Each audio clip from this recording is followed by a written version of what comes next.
Advantage 1 is local control and militant versus battle. The Supreme Court limited inter-district desegregation efforts under the guise of local autonomy. This cemented the ongoing racial separation of minority populations. Powell and Anyai. School desegregation litigation provides an example of how white suburbanization under the concept of local control has undermined civil rights movement militant sentiments such as white-side neighborhood level segregation within the city would not be acceptable, but there's others would be safe from the haven desegregation. Middle income blacks have begun to move the suburbs in the record numbers. However, they are often resegregated in the suburbs and remain isolated from powerful white suburbs. They still capture most of the opportunities and resources during the same period. Low income people of color have been consigned to resource depleted cities by racializing state through the racial isolation of blacks and other minorities. We have achieved many of the negative racial conditions formerly held in place with the Jim Crow laws that frustrated the civil rights goals of the 50s and 60s, and the Milliken decision remains the largest roadblock to challenging this notion of an autonomous community. Failure to do so ensures the continuing exclusion of difference within every community. This is Powell 101. The government ideology has to be adapted and interrogated in such a way that promotes what we really are about, the idea that we are constituted together through some process that might be hopelessly flawed. We are non-unitary. We have never become the other, but neither are we totally separated from the other. They argue that they want to be a community where autonomy and self-determination is their right. It's clear the autonomy is the language of profit. Autonomy suggests that you can exclude all of this. After having been excluded, they do not surprise when African Americans would think that they have their control. Their communities also to exclude that the goal should be to not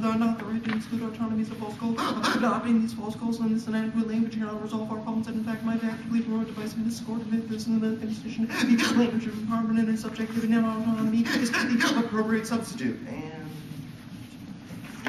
This reliance on sovereignty has allowed suburban populations to segregate themselves from the urban center, contributing to the continuing economic subjugation of minority populations. Frog in 93. It presents localities being able to do whatever they want. The traditional version of decentralization indigenous cities is sovereign in the sense suburbs.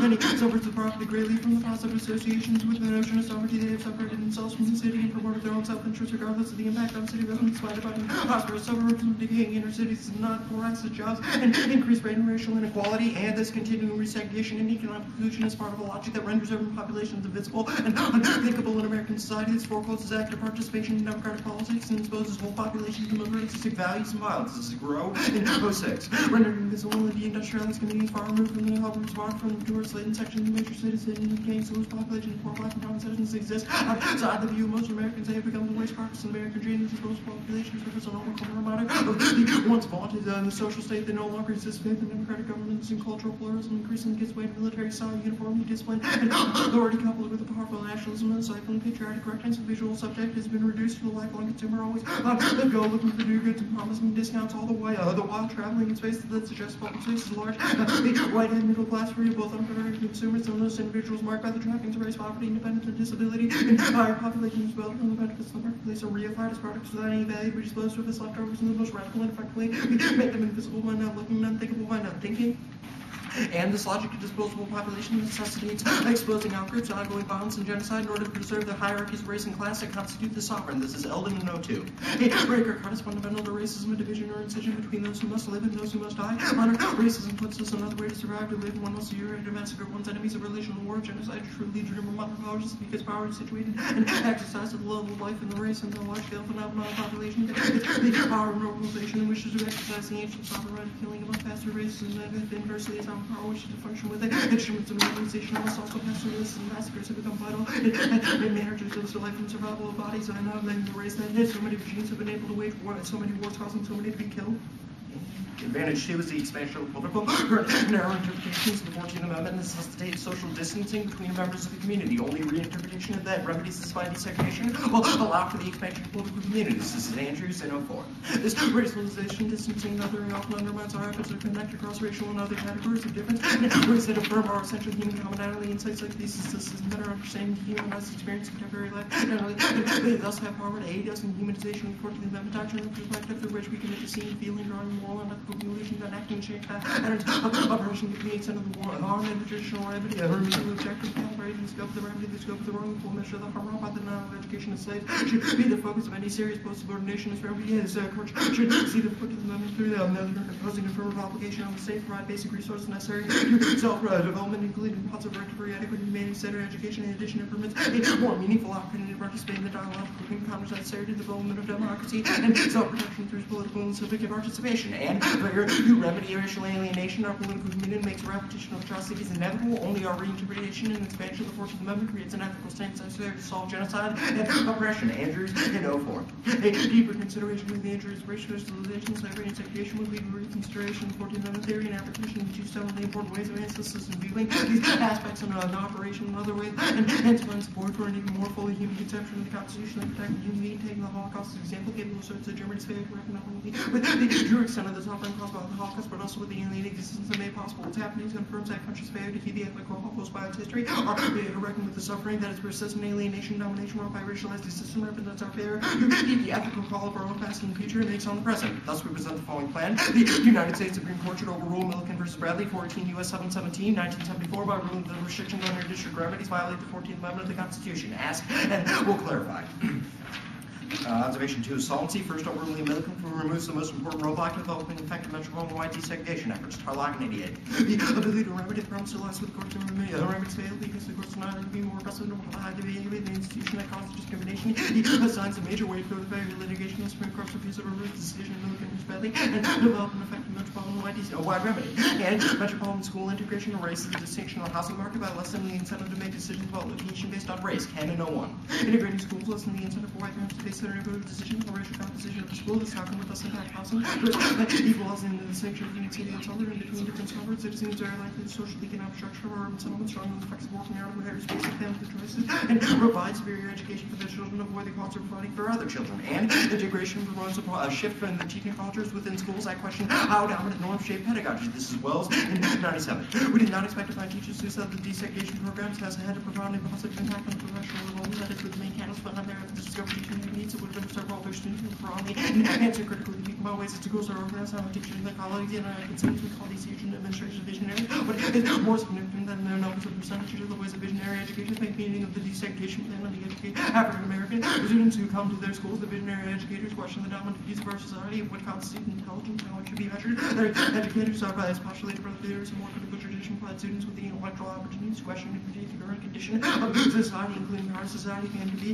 racially polarized. Such curriculum creates a critical awareness among students concerning various forms of oppression and potential for change, and for calls to just increase school funding or maintain segregation, ignore the importance of integration to the development of a post-racist democracy. This is Thompson in 97 in 04.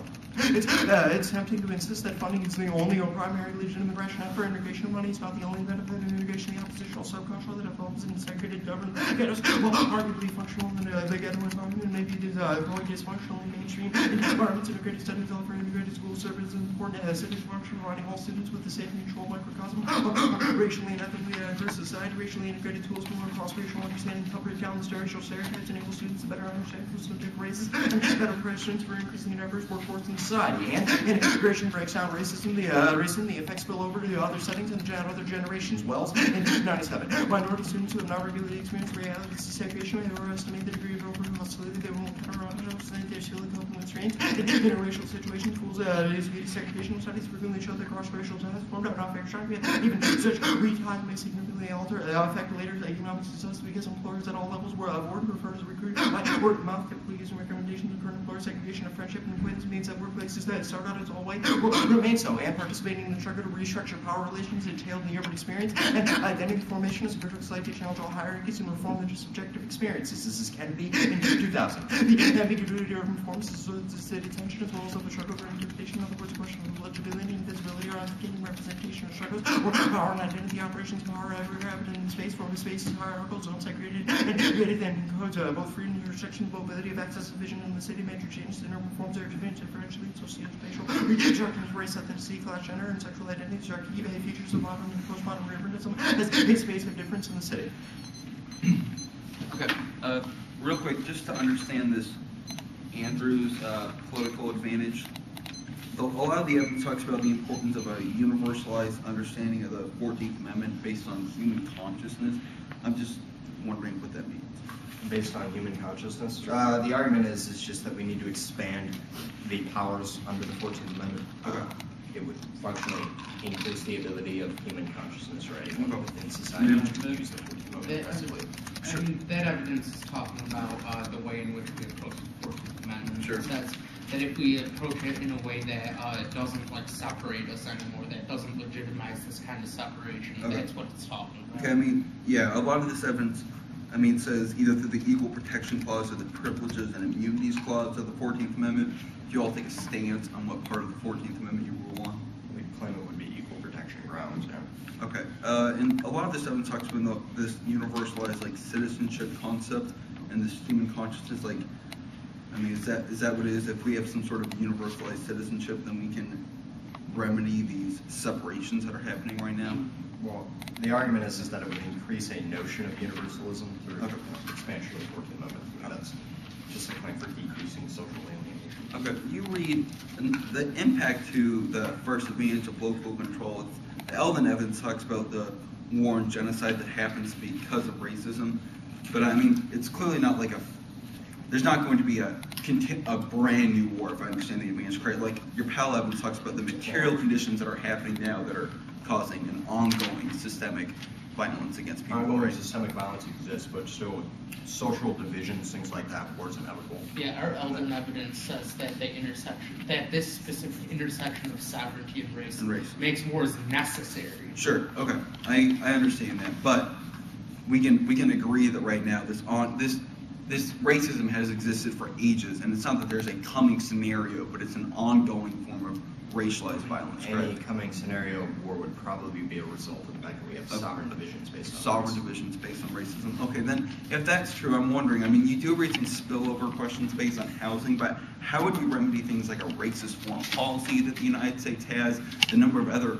racialized programs that we advocate abroad and It doesn't necessarily matter. Our argument is that internal racist policies have to be remedied first. Sure. No, I agree. My question is how there is a debate on whether or not you access the specifics of segregation, and those impacts are clearly important. If you cannot alter all of these larger structural worldwide racism, I'm wondering how you access the larger claim of this Eldon card. We delegitimize the ability of localities to close themselves off based on race. Our evidence indicates that that's the same logic that extends to things Sure. of informed policy abroad. You alter So one form of that logic, I'm wondering where the spillover is. It's our Kennedy evidence. Alright, 3 off.